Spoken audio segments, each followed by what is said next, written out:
Hey everyone, it's RiseCool007 and we're back with another video. Now today, we're going to be discussing this. 5, 4, 3, 2, 1, 0.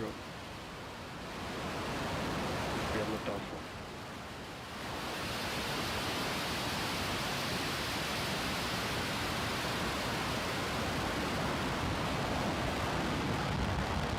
Yes, SN8 did take off and it sure did fly. This was seriously one of the craziest things I've seen from spaceflight in a long time. But enough with that, I'll do my rundown.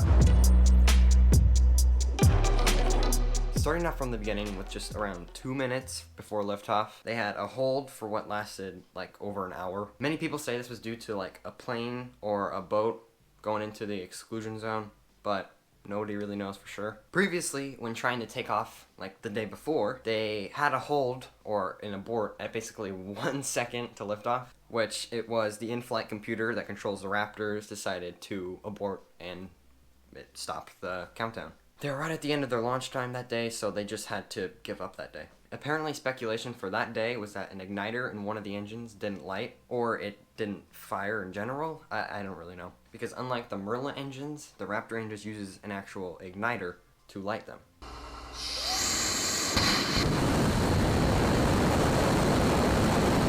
Either way, they had to empty out the entire Starship and then fill it back up with fuel again. And that actually takes about an hour, which is pretty interesting. When it finally took off, it was definitely going a lot slower than I thought it would be. Apparently, for a lot of people, they thought that thing would have flew off the launch pad, pulling like 2.5 Gs, but instead it just sort of slowly cruised up and then slowly built speed over time. Although, I'm kind of glad that they didn't take off really fast, because if they throttled those engines at 100% at takeoff, that whole launch stand would have been obliterated. But it was really cool to see this massive like skyscraper just slowly climbing through the sky. Here you can definitely see that they wanted this thing to take off safely, so the engine seemed to be throttled down relatively low. Of course, the biggest reason for this would be in my previous video, which the bottom of the launch pad is covered in Martite. Now, in previous static fires, Martite would shoot up when they would light the engines, and it actually damaged one of the engines and damaged a pneumatics pipe or wire, and it almost blew up the Starship. After that thing cleared the pad and everything around, it was just straight up. That thing just took off and left the pad behind. Now, the thing that scared me the most on the way up, and I think it scared a lot of people, was when one of the engines just shut off, and it shut off so aggressively. I think a lot of people thought that was a failure, but apparently it was not. just look how aggressive that thing was. It certainly scared me really bad, especially the big fire that actually started under the skirt. Apparently this was really supposed to happen because Starship actually didn't need the power from 3 engines anymore, because they just thought it was going fast enough, so it shut an engine down. That engine shutoff was clearly part of the program, because not soon after, another engine shut off and did the same position away from the main engine that was still firing. With that one engine burning, it was basically just doing a 150-meter hop at 12.5 kilometers. Now, this is where I predicted in my previous video that things were going to start going bad, and I was technically wrong with that prediction, but I was also right. So when that final engine shut off and that thing began to fall, that was one of the craziest things I've seen with spaceflight in a really long time. How all those fins just began to move and adjust to how it was falling, and you could see how it was trying to keep it balanced, kind of nose first to let it glide towards. The coolest thing was how precise and how fast those flaps moved. I mean, that bottom flap is literally as tall as my house. Yeah, you can definitely see how the nose is really pitching down to make sure that whole Starship does that sort of gliding thing. Even though it can't really glide, it's just more of slowly falling towards, because it really doesn't have that much lift. The wings are pretty stubby. Because this thing was so incredibly massive, it looked so slow falling through the sky, because it was actually going pretty slow, but it's just massive. It's like a skyscraper, but it was so incredibly stable. Those flaps definitely did a good job. Although the best part was definitely the reignite and landing burn. When those engines reignited, it was like engines on. This is where the problems began though. As you can see, the Starship pulls off a perfect flip and begins moving towards the landing pad, and then they lose an engine and the other engine turns green, which inevitably leads to the loss of thrust, and SN8 smacks its butt into the ground just a little too hard.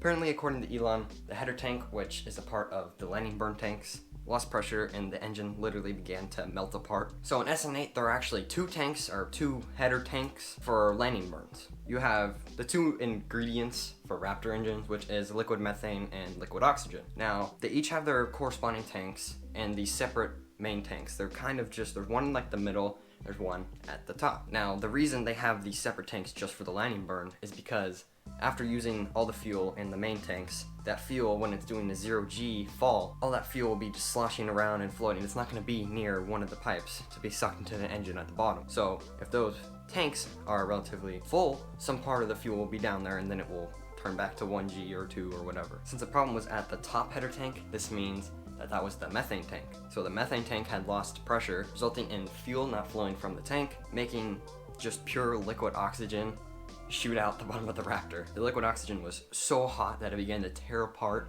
the Raptor engines and burn the copper that was actually inside them, resulting in a very cool green flame. This also means though that pretty much all thrust was lost. In this ground shot, which is actual live time, not slowed down, you can see both engines relight, and then a burnout of one, causing the Starship to fall very fast, and then it smacked the landing pad and made a massive explosion.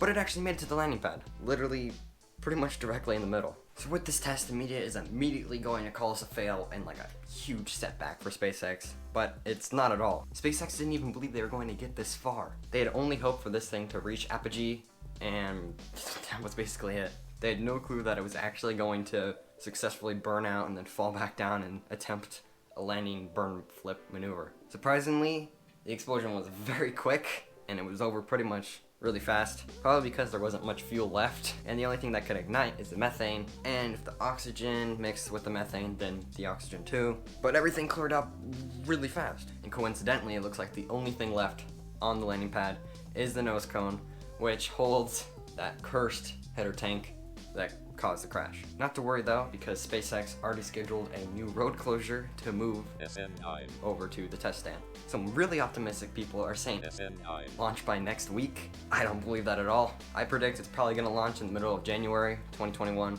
or probably, maybe, like the last week of 2020, if we really want to wish. Although with SN8, they still have to do pressure tests in all the tanks, along with filling the tanks all the way to make sure they don't have leaks, installing engines, doing multiple static fire tests, testing the flaps, wet dress rehearsals, and then finally the hop. Not to mention all the clearances they gotta get to. They also have to clean up the remainder of SN8 on the landing pad, but that's pretty easy because it's just all on the landing pad. I mean, my prediction was right, but I wish it wasn't. But in the same way, I'm kinda glad it didn't land. Now before you attack me, hear me out. I wanted this thing to land as bad as anyone, and it would have been sick to do and pull off, but now SpaceX actually has something to work towards, and the media will get involved, and people will look towards seeing SN9 try to land. It'll get the public interested again, and it'll be good for SpaceX publicity.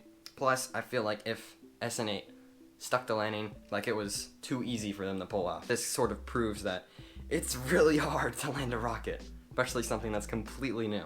And I'm saying based on SN8's flight, SN9 will perform beautifully.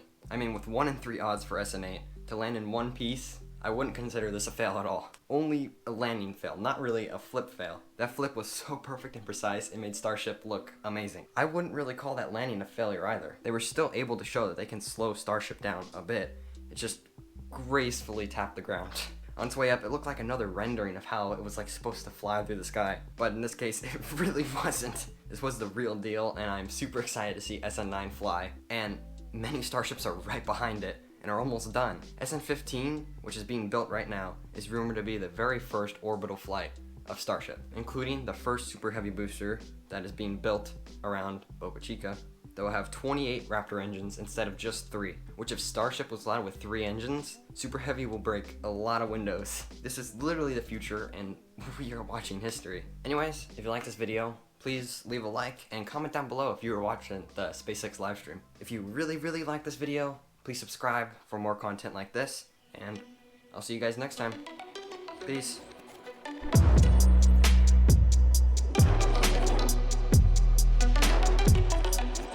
Buzz! We missed the truck! We're not aiming for the truck!